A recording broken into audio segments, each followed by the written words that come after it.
नमो अरिहन्ताणं नमो सिद्धाणं नमो आयर्याणं नमो वज्रायाणं नमो लोये सवसानम् मोक्षमार्गस्य नेतारं भेत्तारं कर्मभूभृतां ज्ञातारं विश्वतत्त्वानां वन्दे तद्गुणलब्धये। यह तत्वार्थ सूत्र नामक महाग्रंथ है। इसमें संवर और निर्जरा तत्व का प्ररूपण करने वाले 9वें अधिकार के ऊपर हमारी चर्चा अभी चल रही है। संवर और निर्जरा जो धर्म रूप है, आश्रय और बंध के निरोध और अभाव रूप है ना, नाश रूप है, ऐसे संवर निर्जरा जो कि है ना शुद्धि की उत्पत्ति और वृद्धि रूप है, और अंत में मोक्ष जो बंध के अभाव रूप है ना, ऐसे धर्म स्वरूप की चर्चा यहाँ चल रही है। और जिन मुनियों के जीवन में प्रधानता से इसका ये संवर निर्जरा अधिक धर्म पाए जाते हैं, उनकी चर्या और उनका है ना जो भाव भूमि है, उन सबका वर्णन यहाँ पर चलता है। संवर का स्वरूप यहाँ बताया, और उसके बाद वह संवर गुप्ति, समिति, है ना, परिचर्या, धर्म, परिचर्या, चारित्र, तप आदि से होता है, ये चर्चा की। अब एक एक जो कारण है उनका विस्तार से चर्चा यहाँ चल रही है, जिसमें गुप्ति की चर्चा हमने पूर्व में की है ना। आज हम समिति की चर्चा करने वाले हैं, और जो अन्य कारण है धर्म इत्यादि वो सब अपन देखेंगे। आइए सूत्र क्रमांक 5 की ओर चलते हैं अपन, सूत्र पाठ करके फिर भाव समझते हैं।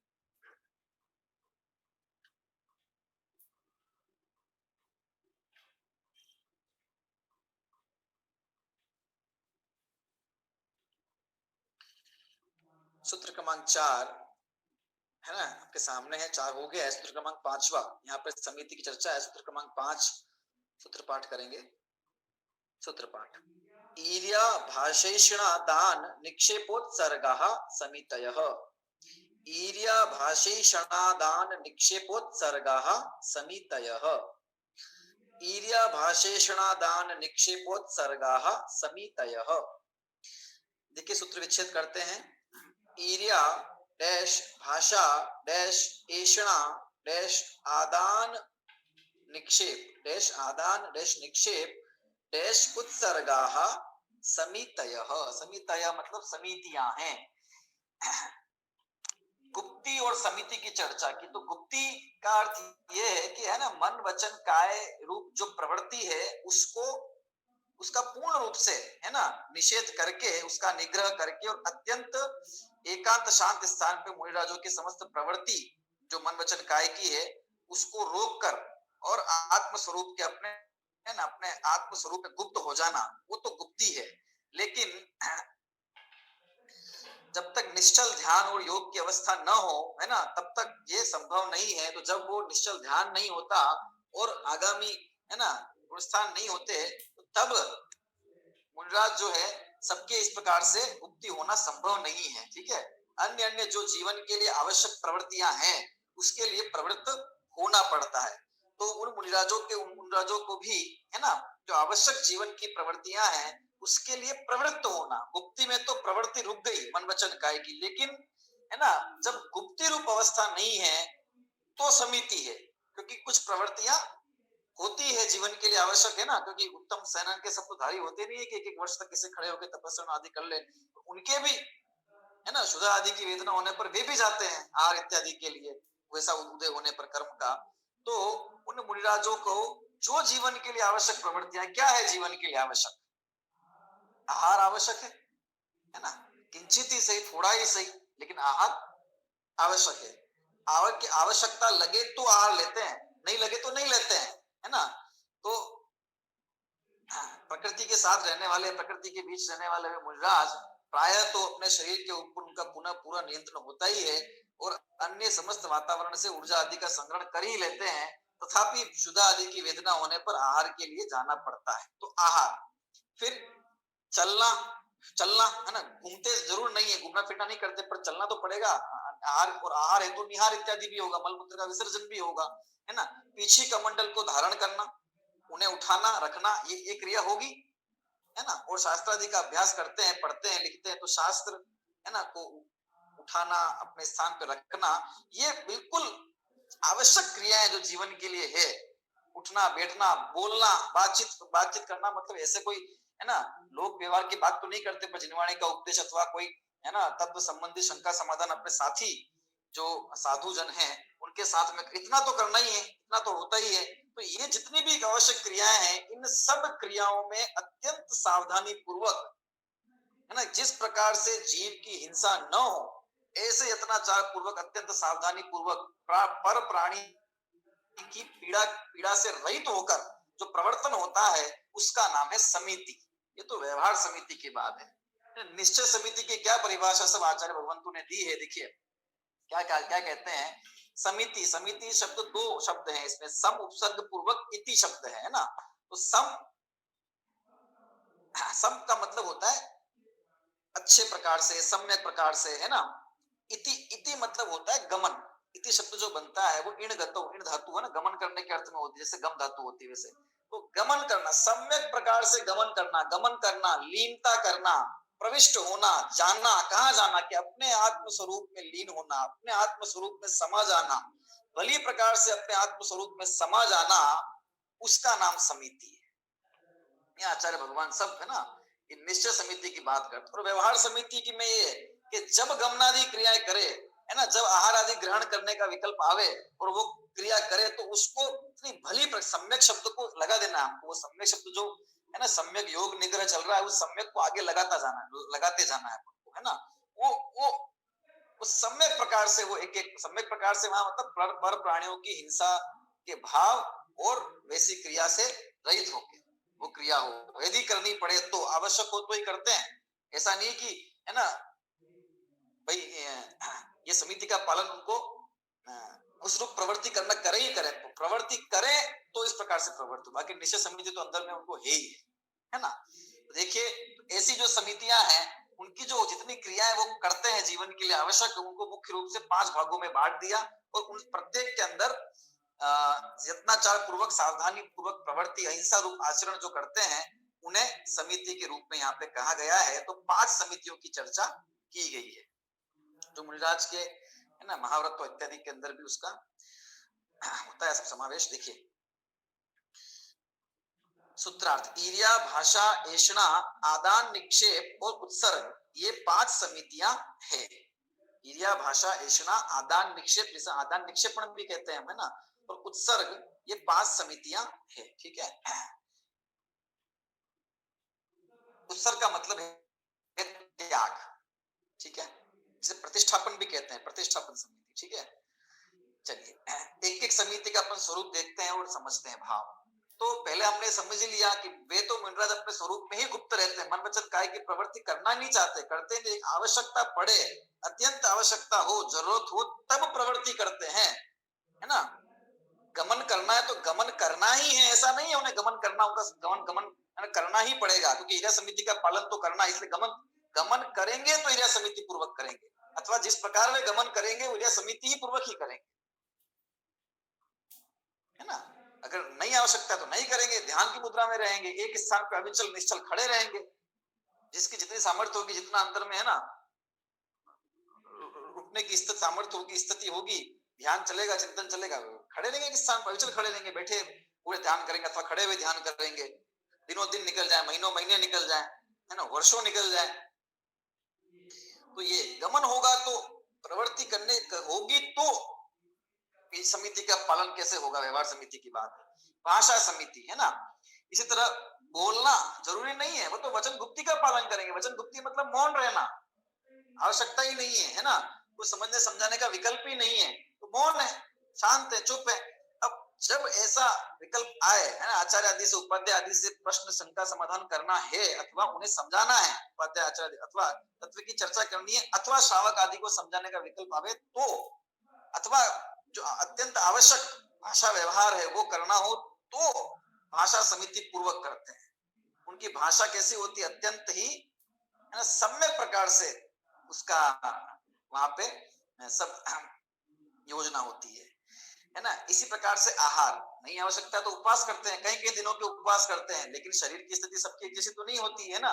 क्षुधा की वेदना इत्यादि होने पर शरीर की स्थिति को बनाए रखने के लिए विधि पूर्वक, है ना, और समस्त दोषों को टाल कर वे जो है आहार लेते हैं। तो जिस प्रकार वे आहार लेते हैं उसका नाम ऐष्णा समिति है। इसी प्रकार से उनके पास शुचि, ज्ञान और संयम, पवित्रता का, ज्ञान का और संयम के उपकरण है। पवित्रता का उपकरण कमंडल है ना, संयम का उपकरण पिछी है और ज्ञान का उपकरण जिनवाणी है। तो इनको उठाना और रखना, आदान और निक्षेपण, ये कार्य उनके होते हैं। तो उसमें भी संयम का पालन करते हैं। और उत्सर्ग, है ना, तो उत्सर्ग त्याग करना, विसर्जन करना, तो मल का विसर्जन, मूत्र का विसर्जन, और भी शरीर की जो अन्य विकार है, श्लेष्म है आदि आदि, है ना, इनका सब विसर्जन करना। तो इसको निर्जंतु भूमि देखकर करना। ये इस प्रकार से वे प्रवृत्ति करते हैं, तो भली प्रकार से, अच्छी प्रकार से, जिससे जीवों की हिंसा नहीं हो। ये है उसका मूल। उसमें मूल में पर हिंसा का, है ना, पर जीव की हिंसा न हो, इस प्रकार के यत्न पूर्वक प्रवृत्ति करते हैं। और जहां हिंसा होते हुए जाने तो वहां प्रवृत्ति नहीं करते, रुक जाते हैं, है ना। ये उनका और बाकी अपने शरीर पे उनका, है ना, आदि आदि तथा इत्यादि के माध्यम से भी उसको नियंत्रित भी करते हैं, नियंत्रण भी है उनका, ठीक है। लेकिन कुछ आवश्यक जो कार्य है ना, जैसे ये ऐसे इस प्रकार के विकार के जिन्हें नियंत्रित नहीं किया जा सकता, है ना, अथवा उस प्रकार का शरीर का शक्ति नहीं है, तो फिर उन्हें वैसी प्रवृत्ति करनी पड़ती है, ठीक है ना।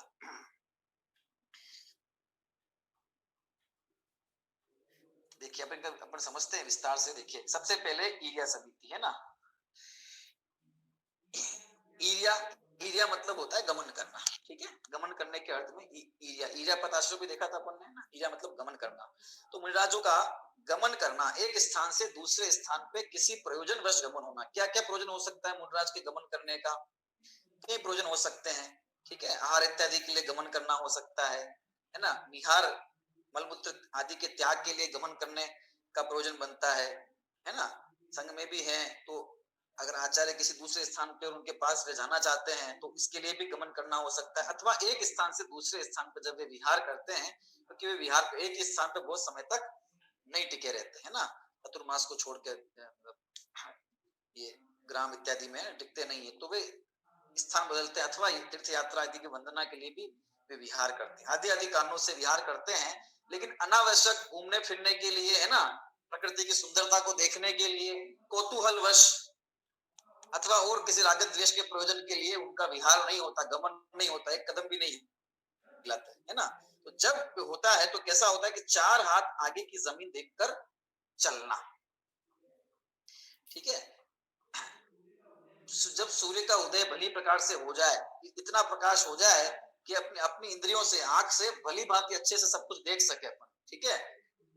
उसके लिए कोई विशेष उपयोग लगाने की आवश्यकता नहीं पड़े। मार्ग इत्यादि पर सामान्य पने, सहज पने दिख जाए, ऐसा प्रकाश फैल जाए, प्रासुक हो वो मार्ग, ऐसा मार्ग हो जो प्रचलित मार्ग हो। कहने का मतलब वो उसके ऊपर कोई घास इत्यादि या फिर जीव जंतु का गमन होता हो, तो वहां पे जब मनुष्य इत्यादि का गमन होता रहे तो जो भूमि जो है वो प्रासुक हो चली है, इस प्रकार की धरती हो, है ना।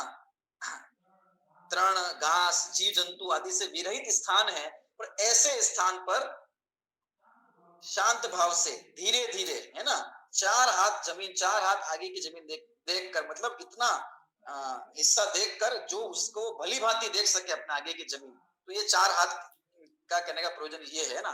बहुत आगे का भी देखेंगे तो जो नजदीक का है उसको फिर ध्यान पूर्वक नहीं देख पाएंगे। तो जितना ध्यान पूर्वक देख सकते हैं गमन करते हुए, नीचे देखकर भली भांति, है ना, वो इस प्रकार गमन करते हैं कि इसमें एक भी जीव जो नजर आता है, दिखता है, उसकी हिंसा न हो। तो बाकी तो किसी भी प्रकार के जीव की हिंसा न हो, इस प्रकार का उनका अभिप्राय तो है ही है। तो वैसे वैसे महाव्रती है, स्थूल तरस स्थावर सभी जीवों की हिंसा का त्याग ही है उनको। पर गमन बुद्धि पूर्वक आचरण ऐसा होता है कि वहां पे भी जीव की हिंसा उनके न हो।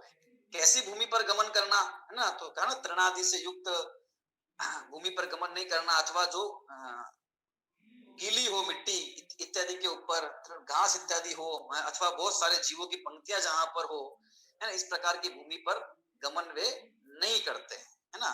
हिंसा हो जिस कार्य के अंदर, तो उससे समझौता करके काम नहीं करते। ठीक है, जहां है वहीं स्थिर हो जाएंगे। अथवा बहुत अंधेरे में गमन करना, तो प्रातः काल जल्दी गमन करना, जब सूर्य भी अपना प्रकाशित नहीं हुआ है, सूर्य का उदय भी अच्छे से नहीं हुआ है, भूमि दिख नहीं रही है अच्छे से, अंधकार है ना, और इस प्रकार से कि जल्दी जल्दी गमन करेंगे तो आगे जल्दी जल्दी पहुंच जाएंगे, सवेरे सवेरे पहुंच जाएंगे। इस प्रकार का कोई भी भाव रख के जिसके अंदर अपने अच्छे से दिखता नहीं है, अथवा नीचे जमी जमीन देख कर नहीं, ये सब अतिचारों की एरिया समिति के सब अतिचार चर्चा की गई है किस किस प्रकार से, है ना। तो ये सब एरिया समिति की चर्चा है। ठीक है, आइए अपन थोड़ा सा, है ना, देखते हैं एरिया समिति को अपन। आचार्यों ने बहुत विस्तार से चर्चा की है सब।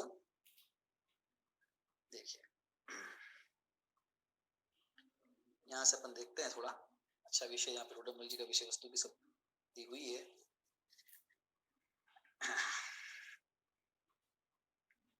हाँ, है ना, सम्यक एरिया से सम्यक पद को सबके साथ लगा देना। ठीक है, तो उस मार्ग पर 4 हाथ जमीन आगे देखते हुए सब ओर से मन को रोककर, सब ओर से मन को रोककर, इसका मतलब क्या हुआ, मन यहाँ वहां नहीं, बातें करते करते, है ना, गमन कर रहे हैं, अथवा इधर उधर देखते हुए गमन कर, इस प्रकार का समस्त प्रकार का धीरे धीरे और जल्दी जल्दी क्षिप्र गमन नहीं करना। तो कुल मिला के इस प्रकार से गमन करना कि जिसमें जीव की हिंसा न हो, ये उनका बुद्धिपूर्वक पूरा वहां पर व्यापार होता है, और वे अत्यंत आवश्यक होने पर गमन इत्यादि वे करते हैं। ठीक है, ये सब ये एरिया समिति होगी। चलना पड़ा तो इस प्रकार से चलेंगे। अच्छा, भाषा समिति, बोलना पड़े, बोलने का भाव आवे तो किस प्रकार से बोले, है ना, तो वो भाषा समिति, भाषा वचन गुप्ति के अंदर तो बोलने का काम ही नहीं है। ठीक है ना, अब बोलेंगे तो कैसा बोलेंगे कि हित मित और प्रिय और संदेह रहित वचन बोलना सम्यक भाषा समिति।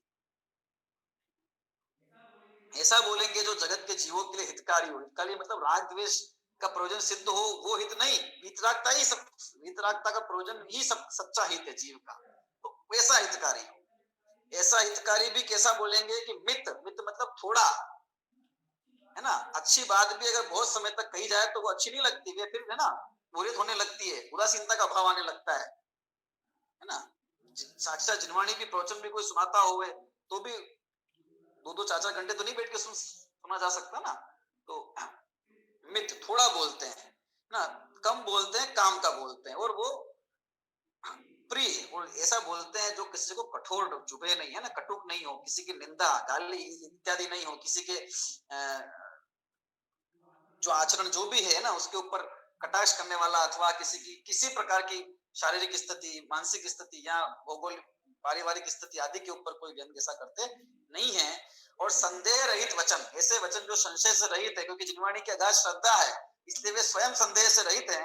जिनके मन में स्वयं ही संशय नहीं है तो उनकी वाणी में संशय हो नहीं सकता है। इस प्रकार से वे भाषा समिति उनकी है, उपदेश देंगे, बोलेंगे, बात करेंगे, वचन करेंगे तो इस प्रकार से करेंगे। अब वे किसके साथ भाषा का व्यवहार कर रहे हैं, है ना, अपने समान साधुओं के साथ में कर रहे हैं, अथवा अपन से बड़े आचार्य इत्यादि के साथ में भाषा का व्यवहार कर रहे हैं, अथवा श्रावक इत्यादि के साथ में भाषा का व्यवहार कर रहे हैं, तो वो सामने वाले पात्र को देखकर, लेकिन वो होगा हित मित प्रिय और संदेह रहित, है ना, ये आवश्यक है। ठीक है, आचार्य इत्यादि से बात करेंगे तो उन्हें वंदन करते हुए, उनकी विशेष विनय करते हुए करेंगे, तो वो सब व्यवहार चलेगा। सब चर्चा व्यवहार की है ना। अब इसका अतिचार क्या क्या हो सकते हैं, क्योंकि ये तो सम्यक रूप से हो गया, क्या क्या नहीं किस प्रकार से, देखो, मिथ्या वचन बोलना, निंदा परक, किसी की निंदा करते हुए वचन अपने उपदेश में, अपने भाषण में, है ना, चर्चा के अंदर आपसी जो चर्चा है मुनियों के साथ संग में, है ना, वो तो सिर्फ तत्व ज्ञान के लिए ही होती है, अन्य तो कोई विषय है नहीं, और संयम का पालन किस प्रकार से उसी संदर्भ में वो सब बातें होती है। अप्रिय वचन, बुरे लगने वाले, है ना, कषाय से वचन, इसमें क्रोध मान माया लोभ आदि कषाय का पोषण होता हो। भेद डालने वाले वचन, जो भेद पैदा करे, युद्ध झगड़े पैदा करे, है ना, विघटन समाज में, है ना, अथवा दो लोगों के अंदर अथवा परिवारों में विघटन जिससे पैदा हो जाए, ऐसी वाणी। ठीक है, ये सब निमित्त है बात है। निस्सार अथवा अल्प, अच्छा दूसरा ये कि निस्सार, जिसका कोई मतलब ही नहीं है, क्योंकि अनर्दंड व्रत तो पहले ही, भाई अनर्दंड व्रत तो कहाँ है, ये तो पंचम गुण स्थान में अनर्दंड के त्यागी हो गए। पर हितकार कठोर निंद नहीं वयन उचार, ये तो वो ही नहीं बोल रहे हैं जो अणुवृत्ति, ये तो महावृत्ति है, तो मतलब ही नहीं है ना, तो जिसका कोई मतलब नहीं है, और या फिर जिसमें ज्यादा सार नहीं है, इस प्रकार की बातें हैं, कोई लेना देना है नहीं, है ना, जिनवाणी से अतिरिक्त कोई सब जगत की प्रपंच भी कथाएं, उससे कोई मतलब नहीं है। संदेह से भरे हुए वचन, भ्रम पैदा करने वाले वचन, हास्य वचन, अयुक्त वचन, योग्य नहीं है, असभ्य, कठोर वचन, अधर्म परक वचन और अति प्रशंसा परक वचन भाषा समिति के धारक साधु नहीं बोलते। इसके अंदर सब प्रकार से ये है ना, भाषा का अपना इतना संयमन है, इतना उन्होंने उसको सीमित किया है कि अगर बोलेंगे तो वे हित मित प्रिय बोलेंगे। ऐसा ही बोलेंगे कि जगत के जीव है ना, अगर योग्य योग्य होंगे तो उसके उस वाणी का निमित्त पाके अपना कल्याण कर ले, ऐसा ही बोलेंगे अगर बोलना पड़ा तो। बाकी तो उन्हें बोलने का आग्रह नहीं है, बोलने का लोभ भी नहीं है, बोलना चाहते भी नहीं। गुप्ती ही उन्हें प्रिय है, वे तो स्वरूप में गुप्ती रहना चाहते हैं। यदि कार्य काम पड़े तो इस प्रकार से उनका काम चलता है। ठीक है, अब ये इसको अपन है ना, बोलने बोलने संबंधी सब चर्चा है ये, है ना। अब आहार इत्यादि करने को उन्हें जाना पड़े तो आहार किस प्रकार से ग्रहण करें, तो निर्दोष रूप है ना, विधि पूर्वक सभी प्रकार के दोषों को इसने टाल दिया है। इस प्रकार के श्रावक के यहाँ विधि पूर्वक आहार ग्रहण करना, उसका नाम है ऐष्णा समिति। ठीक है, देखिए ऐष्णा समिति, सम्यक ऐष्णा समिति, दिन में एक बार श्रावक के घर जाकर नवधा भक्ति पूर्वक तथा कृत कारित अनुमोदना आदि दोषों से रहित दिया हुआ निर्दोष आहार खड़े होकर अपने पानी पात्र में ही ग्रहण करना सम्यक ऐष्णा समिति है। एक बार दिन में ले आहार खड़े अलप निज पान में, एक बार दिन में ले आहार खड़े अलप निज पान में, दिन में एक बार आहार लेते हैं, है ना, दिन में एक बार आहार लेते हैं, मतलब एक बार आहार लेना कंपल्सरी ऐसा नहीं है, लेकिन दिन में एक बार से अधिक आहार नहीं लेते। 2 दिन में ले, 4 दिन में ले, 5 दिन में एक बार ले, है ना, वो उनकी शक्ति के ऊपर है, वो उनके संयम उस साधना के ऊपर है। लेकिन अगर प्रतिदिन भी लेवे तो दिन में एक बार लेते हैं आहार। ठीक है, क्यों? क्योंकि ज्यादा आहार की उन्हें आवश्यकता नहीं है, और दूसरा है ना, अधिक आहार लेने से साधना में है ना, तत्व के चिंतन में सब प्रमाद उत्पन्न होने वाला है। और दूसरा बात, वे आहार करने के लिए अथवा उस भोजन के प्रति उनके रस का ग्रहण करने का भाव है इसलिए नहीं करते हैं। ले तप बढ़ावन हेतु नहीं तन पोषते तजी रसन, तप की वृद्धि के लिए, शरीर की स्थिति टिकी रहे इसके लिए ऐसा करते हैं वे। और शरीर की है ना बल विशेष जानते हैं तो नहीं जाते, नहीं करते हैं आहार, है ना। और वो तो संयम पूर्वक शक्ति पूर्वक उसका त्याग करते, उपवास भी करते हैं, जल का त्याग भी करते हैं, अन्न का त्याग भी करते हैं। इतना ढिलाई नहीं रखते कि चलो ठीक है एक बार ले सकते हैं तो चलो चलो जाके कर ही लेते हैं, इस प्रकार का भाव नहीं है ना। श्रावक के घर जाके आहार, वो तो वही ऐसा व्यवहार बनता ही है, नवदा भक्ति पूर्वक, है ना। और विविध प्रकार के ये सब आहार संबंधी तप तप की बात आएगी तो तप में भी लिया है आहार संबंधी, वहां पर चर्चा की है ना, कि किस प्रकार से लेंगे, थोड़ा लेंगे, है ना, अल्प अशन लेते हैं, अनशन करते हैं, अवमोदर्य अनशन, पहले तो अनशन में फिर अवमोदर्य, फिर वृत्ति परिसंख्या लेंगे भी तो विविध प्रकार की अटपटी प्रतिज्ञा है जो तो केवल उन्हें पता है, और वो उसका सहज संयोग के साथ बैठ जाए, पालन हो जाए तो उसको ग्रहण करना, दोष से रहित भोजन करना। ठीक है, खड़े खड़े आहार लेते हैं, अल्प भोजन लेते हैं, पानी पात्र में, है ना, पानी मतलब हाथ, अपने हाथ में ही वे आहार को ग्रहण करते हैं। इसके सब के पीछे प्रयोजन एकमात्र अनासक्ति का है ना। वे श्रावक के घर जाकर वहां टिकना नहीं चाहते, वहां एक आहार अत्यंत मुख्य, अत्यंत जरूरी, आवश्यक प्रयोजन है, करना पड़ रहा है, इसलिए वे वहां जाकर उसको विधि पूर्वक लेकर और चले जाते हैं। वहां टिकना, वहां रहना, बातचीत करना, नाना प्रकार की कुछ नहीं, और किसी प्रकार के आहार के अंदर भाई उसमें आसक्ति पूर्वक उसको ग्रहण करना, ये सब भाव उनके नहीं है, है ना।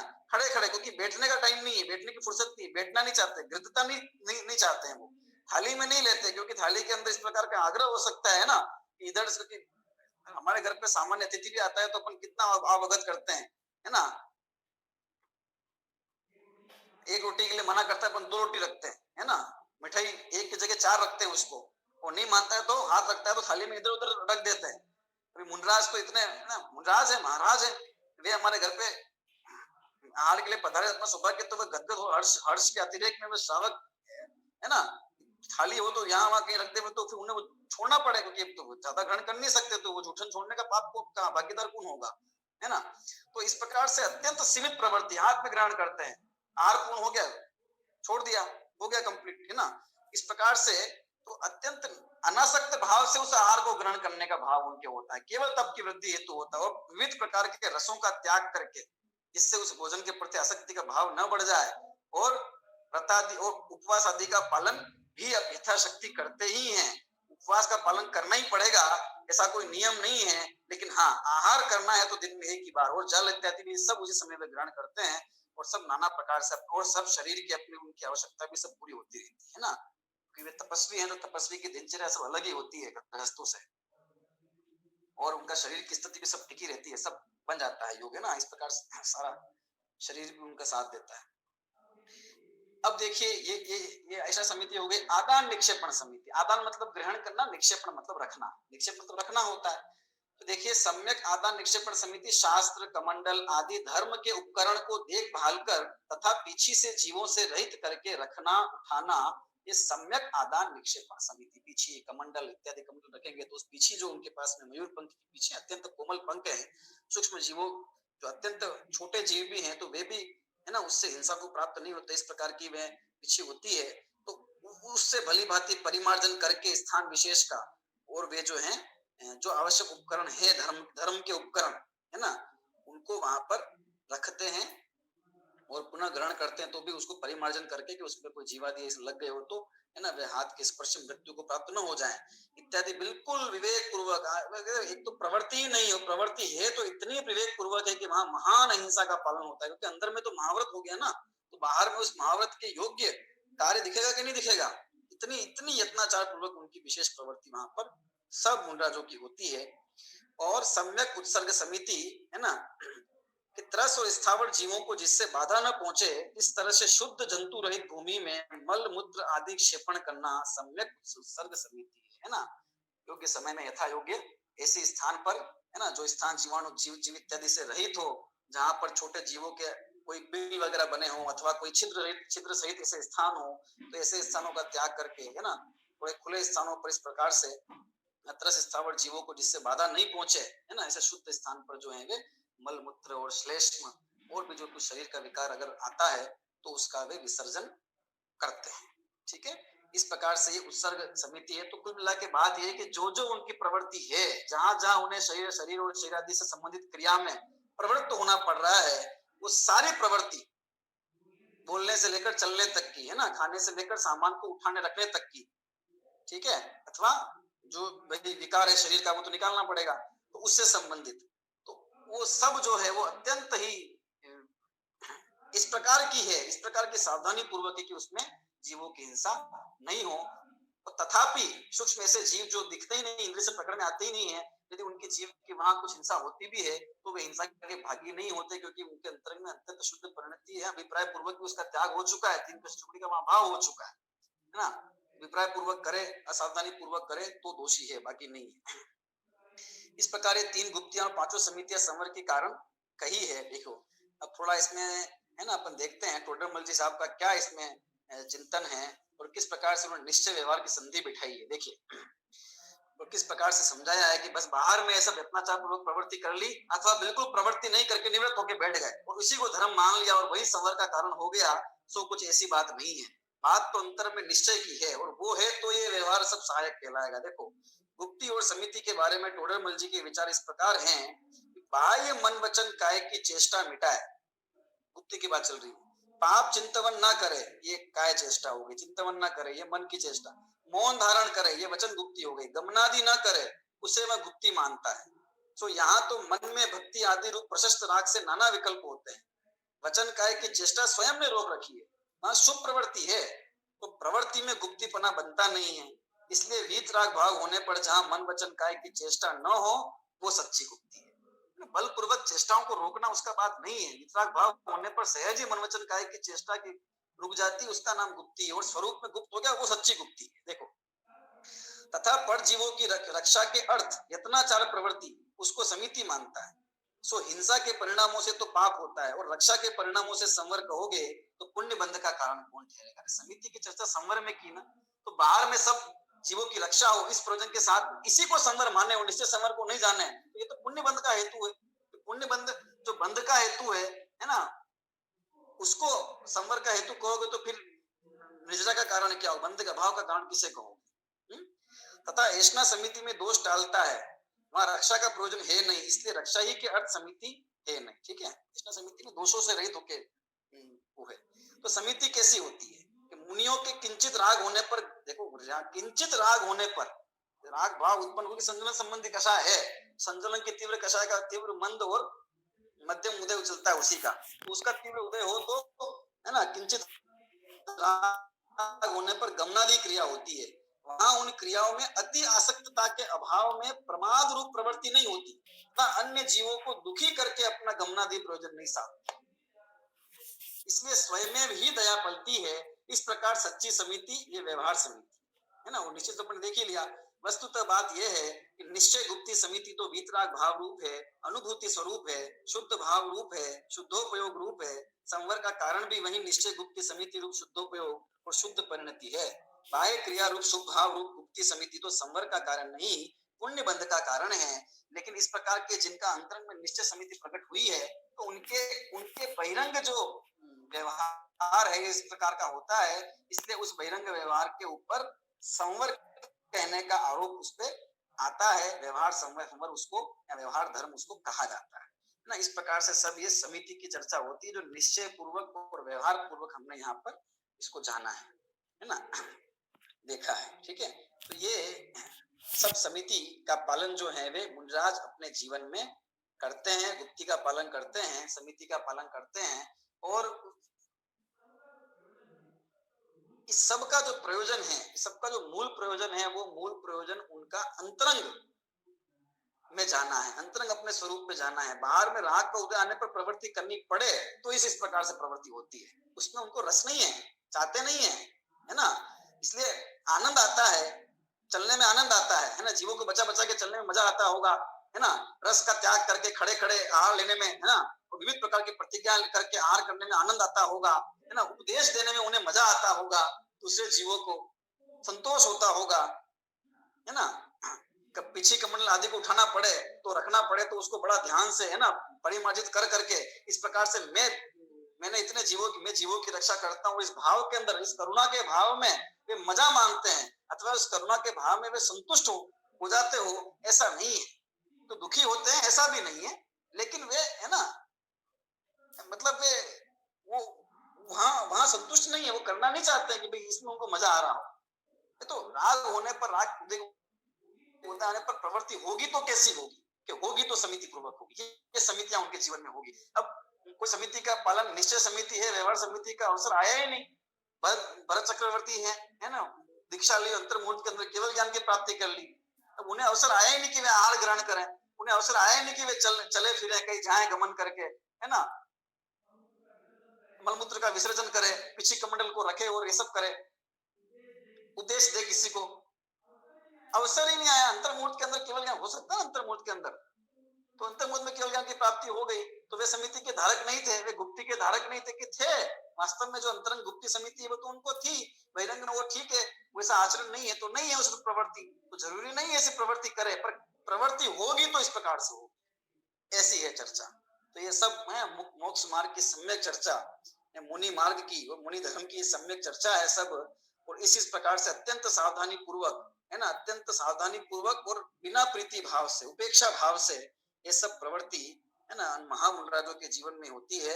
ऐसे महामुनराजों को हम बारंबार वंदन करते हैं और हम कहें संत साधु बन के विचरू वह घड़ी कब आएगी, हाथ में पीछी कमंडल और ध्यान आत्म राम का, वह घड़ी कब आएगी।